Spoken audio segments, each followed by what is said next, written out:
Good morning, and welcome to the first in a series of introductory videos of the Icom M-802 marine transceiver. Note that these videos are not intended to replace the owner's manual nor a good understanding of HF communications, but rather are just an introductory into basic functions of how to use the radio and how to get more functionality from HF communications. This first video will just take us through the very simple steps of turning the radio on and off, changing the channels, and selecting a few of the basic functions. The power button is located right here. It's very simple. It says power.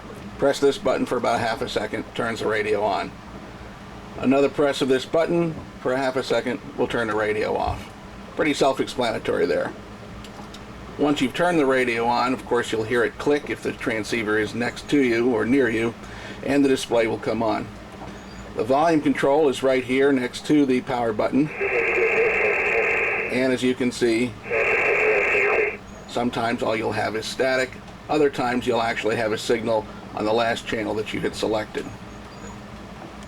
To change the channel here, from G.I. Joe in West Palm Beach. My name is Chuck. Always a pleasure. And beautiful, beautiful. And I'll turn the volume down. I'm going to change the channel back to another channel that I had it on to start with. You'll notice that this large right-hand knob here on the radio is your channel control knob. The large left-hand knob is known as your group control knob. The group control knob moves you in groups of 20 channels at a time through your normal 160 user channel group. If you're in the ITU channel group, it moves you as to one group at a time, such as 4 to 6 to 8 megahertz, up to 12, 16, 18, and so on. Don't worry about those details. We'll get to them in just a moment. Most of the functions of the Icom M-802 that most mariners will be using will of course be the volume control, the channel knob, and a few of the minor function keys on the keyboard of the radio. The first function, other than the power on, off, and volume, of course, is this channel knob here. As you see, as I advance the channel knob one click at a time, it advances to other channels. If I advance the group knob, it advances me down in groups of 20 channels at a time.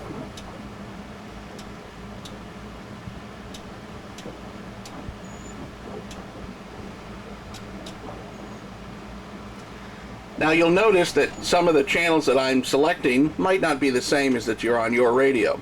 The Icom M-802 has a maximum capacity of 160 user selectable and user programmable channels.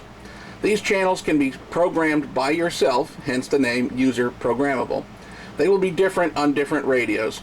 No need to worry about exactly what channel numbers I have programmed where, nor what channel numbers you may have desired to program where. I'm going to just review a few of the basic functions of the M-802. Other than the volume and power, of course, channel and group knob, there are many buttons and controls on the radio that may seem intimidating to the first-time user. As well as the display has quite a few different pieces of information on it. Some of you may find the manual to be somewhat overwhelming, and I thought I'd go through these one at a time of just some of the basic functions without going into too much detail or any of the advanced functions at this time. First off is the keypad, which is fairly self-explanatory for the numbers. If you want to enter in a specific channel number, you can enter in any number from 1 to 160, and that will bring up any of your user-programmed channels. These are any one of the user-programmable or user-defined or user-labeled channels.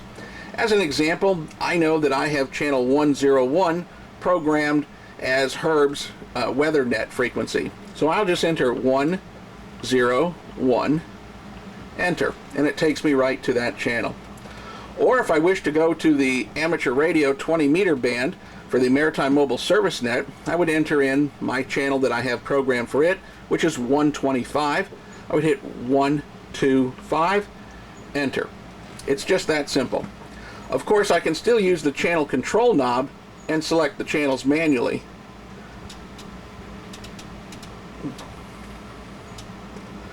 Or I can use the keypad. If I desire to go to one of the ITU channels, I can simply enter in that channel name, that channel number. As an example, let's say I wanted to reach say WLO, but I didn't exactly have that channel programmed into my user channel, or I wasn't sure where to find it, I would just simply go to WLO's listing of their channels and I would select that particular channel number. Now I happen to know that one of the channels that WLO uses quite frequently that has good coverage around the Caribbean and the Eastern North Atlantic is their 12 megahertz channel. So I would select channel 1212, which is their primary 12 megahertz channel. I would simply enter in 1212, enter, and it takes me to channel 1212. I'm going to turn the volume up now. 102.0 west. Next advisory at 22. And you'll see that that's actually WLO still transmitting their weather from the top of the hour. If you were to transmit on this channel, which I'll press the microphone just very briefly so I don't actually radiate any signal, just for a very few seconds, you'll notice that the transmit frequency shows up on the display.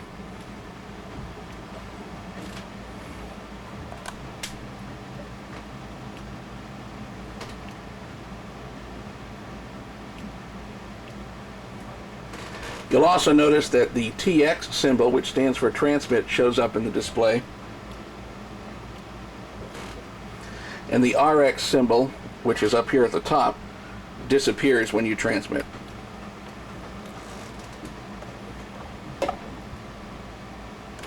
I can go back to my user program channel of the same frequency by hitting the channel number. At this point I know it's, in my radio I have it programmed as channel 110. So I will hit 110, enter. Now you'll notice that it has come up with the name WLO and the channel ITU channel number 1212.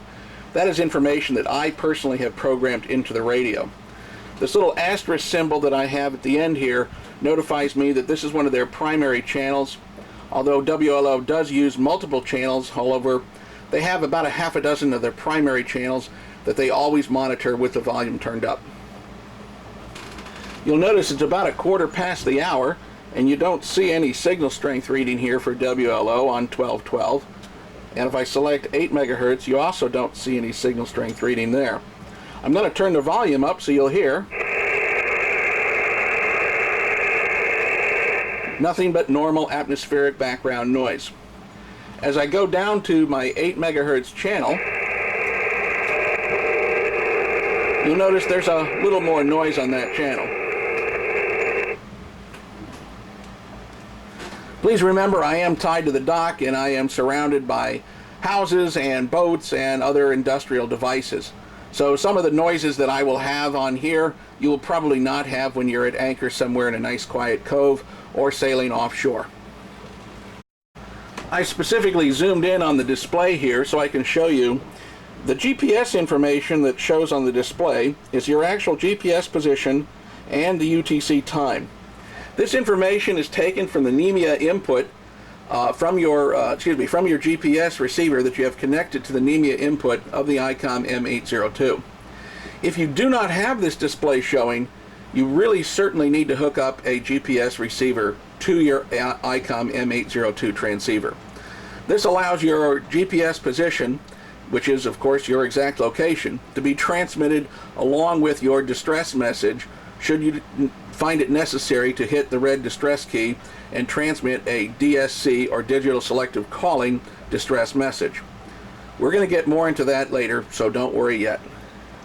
The top line of the display is also fairly self-explanatory. RX of course means you're receiving now. Tune means that the antenna tuner has been tuned. USB is upper sideband. And USB is what you will see here for all voice communications on the maritime channels. We'll get more into depth when using this radio for ham radio purposes as well as for some digital communications. But for all maritime communications worldwide, USB is what we'll be showing here. If it isn't, you need to change something. Further down here you'll see it says DUP.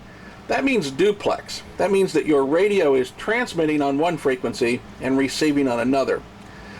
Back in the day when this radio was designed, there was a tremendous amount of HF duplex activity through many coast and shore stations worldwide. This has diminished quite substantially. And right now outside, that doesn't mean that the radio is useless, of course. It just means that many of the channels that were originally programmed into the radio, and many of the channels that people had used over the past 20 years, some of them have actually been vacated now. The duplex is generally used only for contacting shore stations. So if you have that duplex reading there and you're trying to talk to another vessel at sea, you're going to have to make some changes to the radio and switch a few functions to get it to work properly for you. I've changed down to my channel 101, which is my 12 megahertz Herb weather channel. You'll notice that now it says SIMP here, S-I-M-P, which stands for simplex, as opposed to duplex on the coast station communications channels. I'm just going to enter back in the WLO channel, and you notice that it has changed to duplex. And I'm going to enter in 12 megahertz Herb's WeatherNet, and you'll notice it's back to SIMP for simplex. Everything that I'm doing here is just simply twisting the channel knob or pressing a button. The last part of the display I want to go over is the signal strength meter here at the bottom between low and high. You'll notice that the radio is not actually receiving anything at the moment, hence I'll turn the volume up and all you'll hear is normal atmospheric static. And you won't see any signal strength indication. I'm going to switch to low. I've now selected a 22 megahertz channel, which is probably a little early in the day for anybody to actually hear me on. I've selected this channel specifically just to show the transmit function display on your power output meter. When you press the push to talk button of the microphone, such as I'm doing here, you'll notice that the TX shows up, but there's no indication that you're transmitting anything. That's because this is single sideband radio. The only time you're actually transmitting a signal is when you're talking into the microphone. I'm going to place a short call to nobody in particular, just identifying my vessel and call sign. And as I talk, you'll notice, whoops, that was my fault. You'll notice the display will illuminate as I speak.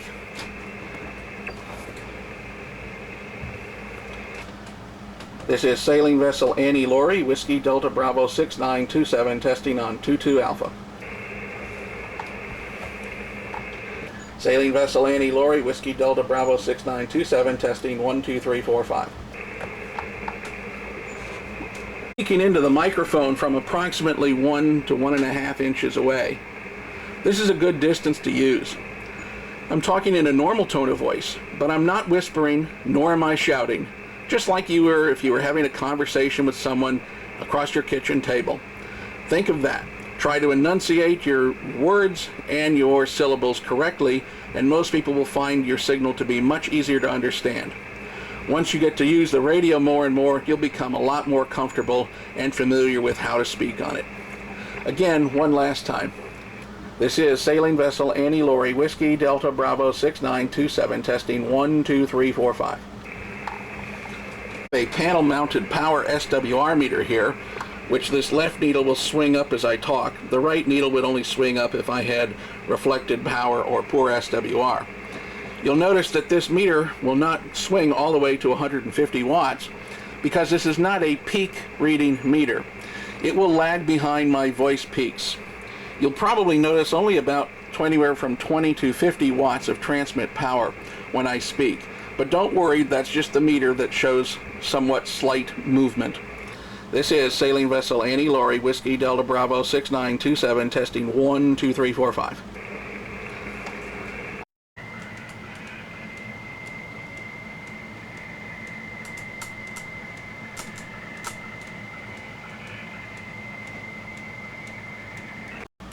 Again, this is just the first in a series of M-802 videos. This is our introduction. In videos coming up, we're going to have some other features highlighted, such as the control panel, the mode and function keys, your tune button, and your DSC function.